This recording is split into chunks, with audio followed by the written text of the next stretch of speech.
আজকে আর কোনো daily blog না, আমার হাতে এটা দেখে বুঝতেই পারছো আজকে কি ব্লগ দিতে চলেছি। এখন আমি ঝাড়ু পোছা করবো আর সবকটা ঘর মুছবো, সেই ব্লগটাই তোমাদের সাথে শেয়ার করছি।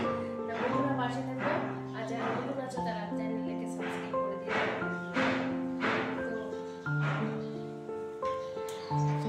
দুঃখ কষ্ট যেন আমার জীবনের সঙ্গী, অতঃপর আমার জীবনের সাথে, শরীরের সাথে, সব জায়গার সাথে যেন একদম যুক্ত হয়ে রয়েছে। কি আর বলবো দুঃখের কথা বন্ধুরা, কার কাছে আর কই, তোমাদের কাছেই কিছু কিছু কথা শেয়ার করি। এই ডেইলি ব্লগ, ডেইলি কাজের মধ্যে কিছু রুটিন মাফিক কাজ করি, যেটা তোমাদের সঙ্গে শেয়ার করি। তোমরাই তো আমার একমাত্র বন্ধু, যেখানে আমি সব কিছু তোমাদের সঙ্গে শেয়ার করতে পারি। আজকে আমি এই ব্লগটা, এই হোম ক্লিনিং, ঘর ক্লিনিং ঘর পরিষ্কার করা, মোছার ব্লগটা কেন শেয়ার করছি জানো বন্ধুরা? আজকে প্রায় দিনই আমার সাথে এটা হয়। আজকে আমি বলছি সেটা কেন হয়। রোজকার মতো আমি সকাল থেকে আমি ক্যামেরা ধরে ধরে ভিডিও করে করে ব্লগ ছাড়বো বলে যেমন সন্ধ্যাবেলা ছাড়ি, তোমাদের সঙ্গে শেয়ার করি, সেরকমই আজকেও আমি করেছিলাম। কাল রাত সন্ধ্যার থেকে ব্লগগুলো, কিন্তু এতই আমার কপাল খারাপ, কিছু বলার নেই। আর যেহেতু আর সবার প্রথমে বলি, তোমরা বন্ধুরা যারা এন্ট্রি করছো তারা জানো তো আমি আমার এই ছোট্ট পরিবারে সকল বন্ধুদের স্বাগত। আশা করছি বন্ধুরা তোমরা সবাই ভালো আছো, আর যে যেখান থেকে আমার ভিডিও বা ব্লগটা দেখছো, আমি চাই সবাই যেন সুস্থ থেকো, ভালো থেকো। আর তোমরাও বন্ধুরা একটু ভগবানের কাছে প্রে করো যেন আমি একটু তাড়াতাড়ি সুস্থ স্বাভাবিক আগের মতন জীবনযাপনে হাসি খুশির মধ্যে ফিরে আসতে পারি। জানো তো বন্ধুরা, আমার অনেক কপালেও যেমন কষ্ট, মনে অনেক কষ্ট দুঃখ। কি আর করব বলো, মানুষ হয়ে জন্মগ্রহণ করেছি, আর যেহেতু মা হয়েছি, সংসার ধর্ম গ্রহণ করেছি, সেহেতু অনেক দায়িত্ব এবং সন্তানদের ভালো মন্দ আমার উপরই নির্ভর করছে।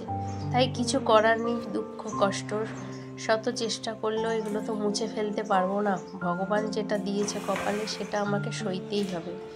জানি না এই জন্মে তো জানি না পাপ করেছি কি না, নিশ্চয়ই আগের জন্মে পাপ করেছি, বা এই জন্মেই হয়তো অজান্তে করে ফেলেছি, তার ফল আমাকে ভোগ করতে হচ্ছে।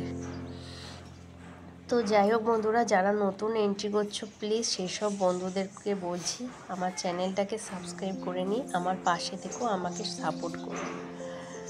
যে কথাটা বলছিলাম, জানো তো আমি স্নান করে ছেলেকে পড়াতে বসি 2টা-2:30টার সময়।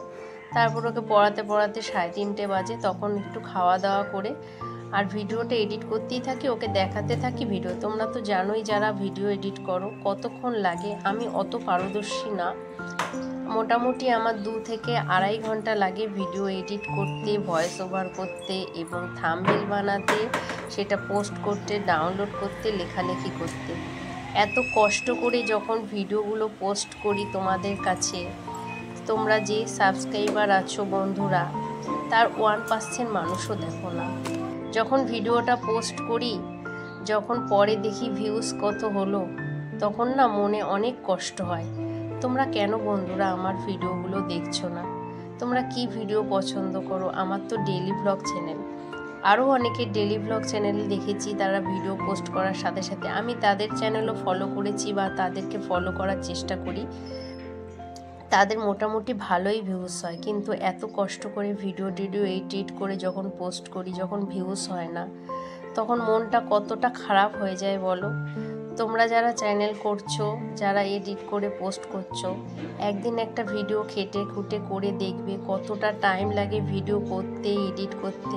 সারা দিনের অক্লান্ত পরিশ্রমের পর যখন তুমি সেটাকে পোস্ট করবে, তোমার যদি ভিউজ না আসে, তখন তোমার মনে কেমন কষ্ট হবে বলো। সেরকম প্রতিনিয়ত প্রতিদিন আমারও কষ্ট হয়, যে হিসাবে আমি চেষ্টা করছি, কিন্তু তোমরা আমার ভিডিওগুলো দেখছো না এবং তোমাদের বন্ধুদেরকেও শেয়ার করছো না। প্লিজ বন্ধুরা এরকম করো না, ভিডিওগুলো অন্তত সিন করো আর আমার পাশে থেকো। হ্যাঁ, যেটা বলছিলাম, এত কষ্ট করে এডিট করা প্রায় দিনই আমার সাথে এটা হয়। হয়তো যখন ডাউনলোডে দেব ভিডিওটা তখন দেখি আর ডাউনলোড হচ্ছে না, পুরো অ্যাপ যা করেছি সব মানে ফোনটা অটোমেটিক নীল হয়ে বা সাদা হয়ে পুরো আবার প্রথম থেকে চলে আসে। আসলে আমার ফোনের স্টোরেজ খুবই কম, যেহেতু এটা কম দামের ফোন, সেহেতু এতে না এই কটা ভিডিও আর আমি রোজের ভিডিও করার পর সেগুলো না ডিলিট